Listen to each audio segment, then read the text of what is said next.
Hello, everybody. This is UnPontificated. My name is Voyo, and today I want to pontificate about the ambush in the White House. President Cyril Ramaphosa of South Africa went to visit President Trump in the White House. And just a little brief history about myself. My parents are South African. I am South African. My parents are refugees. I was born outside of South Africa in England, but I spent most of my pre-teen years in Botswana, and then we moved to Kenya, where I spent my teen years in Kenya before we moved to Canada. My parents are back in South Africa along with a couple of my siblings, and so South Africa obviously has a special place in my heart, though I've never lived there. It is my motherland, my fatherland. I am a Xhosa man of the Abatembu tribe, so there you go. So this visit to South Africa, this visit to the White House by the South African President Cyril Ramaphosa was the ambush, I guess, of the year so far, I think. And the reason why I think it was an ambush, because I think it was planned this way. So, I mean, this visit to the White House of presidential leaders has become quite the theater. People now, since the Zelensky episode, especially, have always now anticipating, okay, what's going to happen now with the next leader? What's going to happen now with the next leader who visits the White House? We had here in Canada, we had Maralago, and that one was a bit of a love fest. His party was losing by a lot, and he ended up winning, so I really want to congratulate him. It was probably one of the greatest comebacks in the history of politics, maybe even greater than mine, you know. But I want to just congratulate you. That was a great election, actually. We were watching it with interest, and I think Canada chose a very talented person, a very good person, because we spoke before the election quite a few times. And it's an honor to have you at the White House and the Oval Office. So you see there, Mark Carney and the Prime Minister of Canada and President Trump having a good jovial time. Good start. And that whole, that visit actually went very well. It wasn't certainly an ambush of the South African ilk. Now, this visit was, I watched the visit, the talk, and I did this a few times. Cringe. And, but it didn't devolve. It didn't devolve into Zelensky type of incident. Sure. First of all, during the war, everybody has problems. Even you, but you have nice ocean and don't feel now, but you will feel it in the future. God bless. You don't know that. God bless. God bless. You will not have a war. Don't tell us what we're going to feel. We're trying to solve a problem. Don't tell us what we're going to feel. I'm not telling you. Because you're in no position to dictate that. Remember this. You're in no position to dictate what we're going to feel. We're going to feel very good. You will feel influence. We're going to feel very good and very strong. You will feel influence. You're right now not in a very good position. You've allowed yourself to be in a very bad position, and he happens to be right about it. From the very beginning of the war. You're not in a good position. You don't have the cards right now. With us, you start having cards. But right now, you don't. You're playing cards. You're playing cards. You're gambling with the lives of millions of people. You're gambling with World War III. You're gambling. That part always gets me. I'm not playing cards. You're playing cards. But anyway, okay. So for whatever reason, President Cyril Ramaphosa felt that it was time to go visit the president in the White House, mainly because, as you guys know, a couple of weeks ago, we had 50 or so white South Africans making their way to America as refugees, and they were accepted. And of course, there was this big brouhaha. There's a talk. President Trump is touting this narrative that the white farmers are being killed and attacked in South Africa. He has stated that there's a white genocide going on, which is a blatant lie. Just hope you guys who are seeing this video don't just listen to Trump and his narrative, but go on different podcasts or different news outlets, even Al Jazeera. There are people on there. There's no white genocide going on.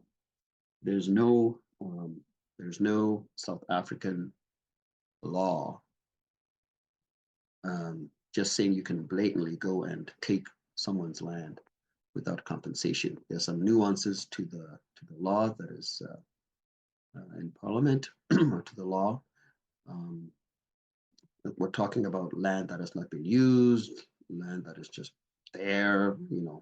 It's not just you can just go take someone's land, and that has not happened, and it has not happened in South Africa where land has just been taken by the government of the day. So this narrative that white people are just being killed as a genocide is also wrong. And anyway, President Ramaposa is going there to South Africa. I like the fact that he is going to the White House. I think I said to South Africa. I like the fact that he's going to the White House. I think it's good for leaders. Even Justin Trudeau, when the tariffs were being touted, 25% tariffs in Canada, he went to Maralago because President Trump wasn't in the White House yet. But he went there to talk to him. So it's good to go talk to people, to go talk to the leader, even if it's President Trump, to see, to get some understanding, to get some clarity, to talk and have some diplomacy going. So the fact that he went, I think is good. I don't think it was premature. I think, yeah, better now than any time. There's no good time or no bad time, as far as I'm concerned. So the fact that he went was good. I think the meeting started off reasonably well. President Ramaphosa was, praising Donald Trump, as all leaders know that they should. They need to stroke his ego. He was talking about, he mentioned the golf game. I think he brought Ernie Els and Retief Hussein. I don't know how you can say it. Hussein. I don't know if President Ramaphosa requested that they come. I think they live in the States now anyway. Maybe not Retief. Anyway, I forget how that goes. But anyway, golfers were there because Donald Trump plays golf. He likes golf. President Ramaphosa mentioned his own golf game, how he's practicing. So these are all attempts to, to disarm Donald Trump, to play nice. Even Mark Carney did the same thing when he talked about that some things are not for sale. He mentioned the White House, he mentioned Buckingham Palace, and he appealed to Donald Trump's knowledge of real estate. So you can tell that these leaders, when they go into the White House, they have plans, they have ways that they're going to interact with the president, and they're going to appeal to the things that he enjoys, that President Trump enjoys. They'll appeal to that. So that's what President Cyril was doing. He talked about golf, and golf was coming as well. And then he also talked about, the Congo, when President Trump was talking about sending someone to Congo and to allay the war, this war down there. And then, President Ramaphosa talked about his own troops to help out, the team. We can go and bring peace to the region. So that's all fine. And then, of course, the media. The media, God bless the media. Obviously, they're going to ask questions about genocide. They're going to ask questions. We all knew this was coming. And I guess I question, obviously, President Ramaphosa and his team also knew it was coming. I mean, what else is the media going to ask? They want to find out what's going on. or they want to find out how these leaders are going to respond to these questions. And I guess I question the way that President Ramaphosa's team decided to respond to a particular question. And anyway, here's the question, and then here's the response, and then boom, right? And then boom, President Trump brings out his arsenal, his ammunition, and the ambush happens. What would it take for you to be convinced that there's no white genocide in South Africa? Well, I can answer that for President. I think that was not a good idea for President Ramaphosa to jump in. I think he had that question in his mind, President Ramaphosa, and he wanted to give that answer at that moment. Like if he was asked that, he would have given that answer. And now this question here is given to President Trump, but he's going to answer as if he's helping. Anyway, I think it was a mistake. It's for him. No, seriously. I'd rather have him answer. Yeah, I'd rather answer that. It will be. Our president will respond to you. Yeah, let me, Thank you, Mr. President. it will take President Trump listening to the voices of South Africans, some of whom are his good friends, like those who are here. When we have talks between us on around a quiet table, it will take President Trump to listen to them. I'm not going to be repeating what I've been saying.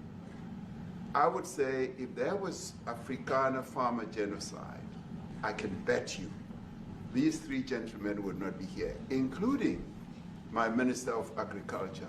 He would not be with me. So it'll take him, President Trump, listening to their stories. What do you think is going through President Trump's face right now?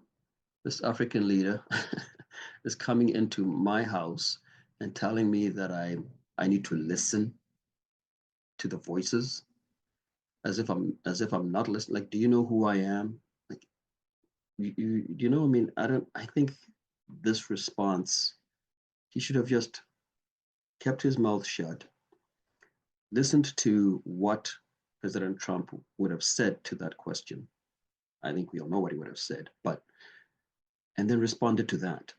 Respond to Trump.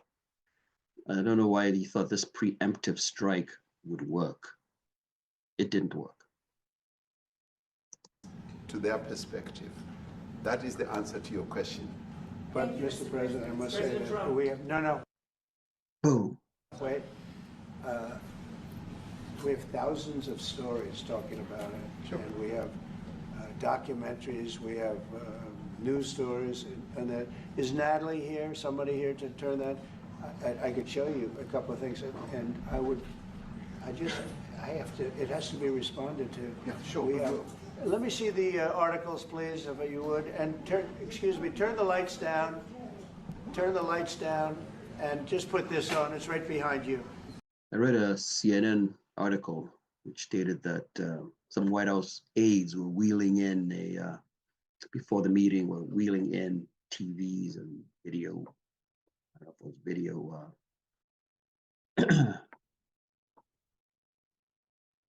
Video players. I don't know what year we're in, but basically preparing for this moment. So President Ramaphosa basically, in his response to that question that was for Trump, gave Trump this in now to play this video that he's about to play. And I think you guys have seen it. It's Julius Malema singing "Kill the Boer, Kill the Farmer." It's him having a speech there with thousands of people in the stadium. And he's talking about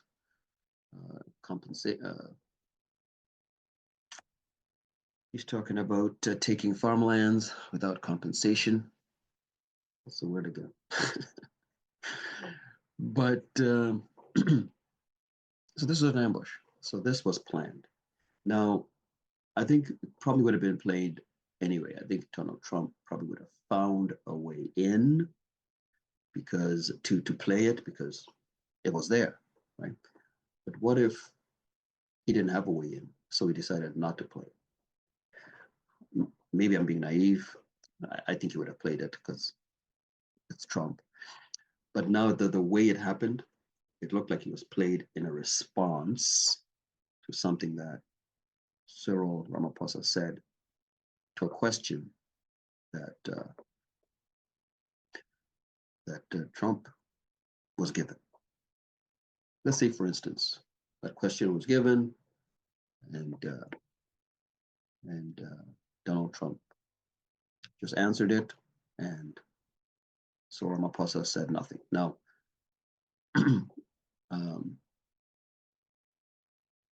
I think Cyril Ramaphosa has to defend the country, obviously, because I mean it's a lie. There's no genocide and all that kind of stuff. Now there is problems with crime, as all the other people who were there stated. There's crime in South Africa. It's bad. It's really bad. But there's no white genocide. The mayor of D-Day in PE is a white man. So these people, when you want to hit them hard, go after a white man. They feel a terrible pain because you have touched a white man. Not because Mashaba and Sodi will not be touched. They will be touched, no one. But we're starting with this whiteness. We're cutting the throat of whiteness. Shoot, kill, Yamaza, kill the brewer, the farmer, kill the brewer, the farmer. Pa, pa, pa. Shoot to kill, Yamaza, kill the brewer, the farmer, kill the brewer, the farmer.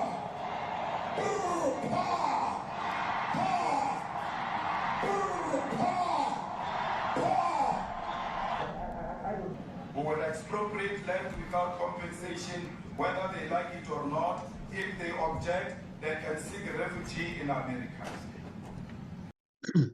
And that was the ambush. That was the ambush that President Trump planned for President Ramaphosa. So obviously, I'd be very curious to know what happened after that in terms of the behind closed doors meeting. I'm sure as the days go on, we'll find out what happened. I think obviously in South Africa, there have been tons of responses to the event. And the next leader who goes into the White House will as well have all eyes on them to see if there'll be a brouhaha. All in all, I think South Africa is a player on the world stage. South Africa is, a country that brought the Israeli leadership to the ICJ, the International Court of Justice. South Africa is now has a president who has visited the president in the White House.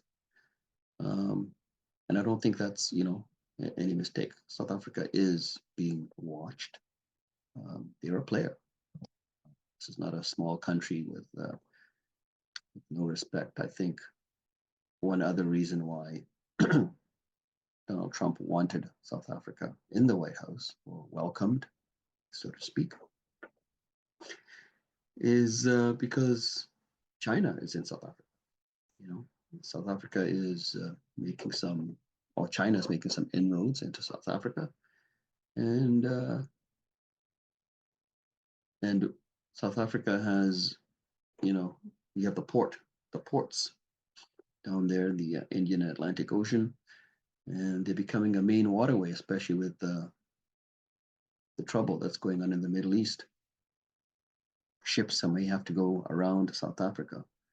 to get to see from Europe or from Asia, States. And so South Africa is a player. And so it's going to be interesting to see what transpires now in 25, 26, and what this whole thing is going to produce. Very interesting. Anyway, I didn't like the ambush. I think it was in poor taste, and it didn't need to happen. But what can we expect from President Trump and his administration? They like theater, clearly. And so there you have it. There you have it. I hope something good came for this for South Africa. I hope they talked about trade, because South Africa needs to improve to grow its economy. It's not growing, very stagnant, as far as I know. So it does need to grow its economy. And maybe this is a step in the right direction. We shall see. Right, what do you guys think? What did you think of the ambush in the White House? You know, you have the thriller in Manila. You have the what's the one in Zaire? What was it called? I don't know. Oh, I forget what it's called. And now you have the ambush in the White House. All right, I'll talk to you guys later. Please like and subscribe, and please, yeah, I'd be interested to hear what your comments are on the ambush in the White House, and whether or not you think that President Ramaphosa should have even gone. All right, please like and subscribe. Talk to you guys later.